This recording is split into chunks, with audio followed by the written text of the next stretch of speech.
টাঙ্কি আমাহার পুরান হইয়া গেছে, পানি ময়লা হয়। হতাশ, অনেক হতাশ। দাদার আমলের 1900 কটকটি সালের একটি পুরনো পানির ট্যাঙ্কি, যাহার আনুমানিক বয়স হবে 15 থেকে 20 বছর। অযত্ন অবহেলায় ময়লা আবর্জনা ও পানির আয়রনে যাহা পরিত্যক্ত হয়ে পড়েছিল, সেই মালখানার চেহারাটা একটু দেখুন। এইটা সম্ভব হয়েছিল কিভাবে জানেন? পরিশ্রম, কঠোর পরিশ্রম। চলেন শুরু থেকে শুরু করি। প্রথমে আমাদের হাতে কিছু পানির ট্যাঙ্কি পরিষ্কার করার মেডিসিন আসে। সেই মেডিসিনগুলোকে আমরা একে একে আনবক্স করব। আনবক্সিং এর এক পর্যায়ে আমরা পেয়ে গেলাম কিচেন ক্লিনার, এই যে সেই মালখানা। এরপর আমরা পেয়ে গেলাম ব্লক আউট। এটার কাজের কথা আমরা বলবো না, একটু পরে আমরা দেখাবো। আনবক্সিং এর শেষ পর্যায়ে আমরা পেয়ে গেলাম আয়রন ক্লিনার। তারপর পেলাম একটা ঝাড়ু। এটা মূলত ঝাড়ু না, এর জিনিসটা হলো ট্যাঙ্কি পরিষ্কার করে গোটা গাড়ি দেয় ওটা। এরপর আমরা কোমরে গামছা বেঁধে নেমে গেলাম সেই বিশাল কর্মযজ্ঞে। এরপর উপরে ওঠার পরে বুঝলাম এই পানির ট্যাঙ্কিটা আর ব্যবহার করার মতন কোনো কায়দাই নেই। আমরা হাল ছাড়িনি, পানির ট্যাঙ্কির সকল পানি আমরা এখন বের করে ফেলবো। যখনই পানির ট্যাঙ্কির মুখখানা উদলাইয়া ভিতরে দেখলাম, কাজের বিরতি দিয়ে দিছি নগদ। মামা বলতেছিল যে টাঙ্কির যে অবস্থা দেখলাম, ওই আর কাম হইবে না, চল নতুন একটা টাঙ্কি পরিষ্কার করি গা। এইদিকে বেলাল মিয়া আবার নাছরবান্দা, সে এই পরিত্যক্ত পানির ট্যাঙ্কিটার শেষ দেখেই ছাড়বে। হয় এই টাঙ্কিটাকে পরিষ্কার হতে হবে, নাহলে এই টাঙ্কিটারে ধরে আস্তে করে ফিক্কে আলাই দেবে সাদেগুন। ট্যাঙ্কি নাই, এটা হয়ে গেছে একটা বালির আরো। টাঙ্কির সব পানি ও ময়লা আবর্জনা বের করে দেওয়ার পরে টাঙ্কিটাকে আমরা সুন্দরভাবে শুকিয়ে নেব একটি পরিষ্কার ফর্ম বা কাপড়ের মাধ্যমে।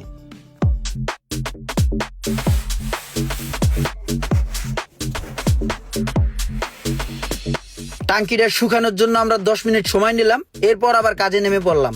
প্রথমে আমাদের পানির ট্যাঙ্কির ভিতরে আয়রন ক্লিনার মারতে হইবে। যেহেতু আয়রন ক্লিনার একটি মেডিসিন, সতর্কতা অবলম্বন করা আবশ্যক। এই কারণে একটি হ্যান্ড গ্লাভসও দেওয়া হয়েছে। মেডিসিন দেওয়ার পরে আমরা 10 মিনিট অপেক্ষা করলাম। এরপর শুরু হয়ে গেল আমাদের ঘষা মাজার কাজ।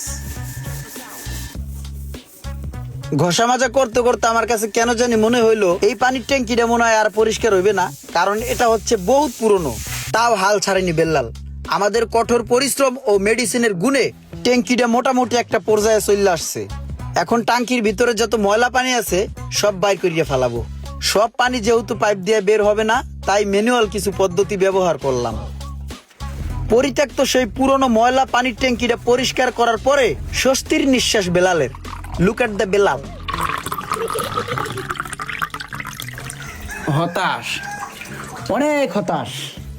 এবার আমরা ব্লক আউটের কাজটা দেখব। টাঙ্কির মেন লাইন, যেখান থেকে প্রতিটা লাইনে পানি আউটপুট হয়, সেই পাইপের ভিতরে আমরা ব্লক আউটটা ঢেলে দিব সতর্কতার সহিত। এরপর দেখতে পেলাম আমরা পাইপের ভিতরে যত ময়লা আবর্জনা ও আয়রন ছিল সবকিছুই পানির সাথে বেরিয়ে আসছে। বলতে হবে একটা জিনিস, এই 20 বছর আগের পুরানো সেই ট্যাঙ্ক, আর একটু আগে দেখছেন এর ভিতরে কি অবস্থা ছিল। আল্লাহর রহমতে মাশাআল্লাহ চকচকা ফকফকা হয়ে গেছে গা। ভাবছিলাম না এতটা ফকফকা হবে। Thank you. তো আমাদেরকে পানির ট্যাঙ্কি পরিষ্কার করার জন্য এই মেডিসিনগুলো পাঠিয়েছেন আয়রন কিলার ফেসবুক পেজ থেকে। তো আপনাদের যদি কারো পানির ট্যাঙ্কি পরিষ্কার বা কোনো পরামর্শের প্রয়োজন হয়, তাহলে আয়রন কিলার ফেসবুক পেজ প্রতিনিধির সাথে যোগাযোগ করতে পারেন। আপনাদের সুবিধার্থে আয়রন কিলার ফেসবুক পেজ ও নাম্বারটি পিন কমেন্টে দিয়ে রাখছি।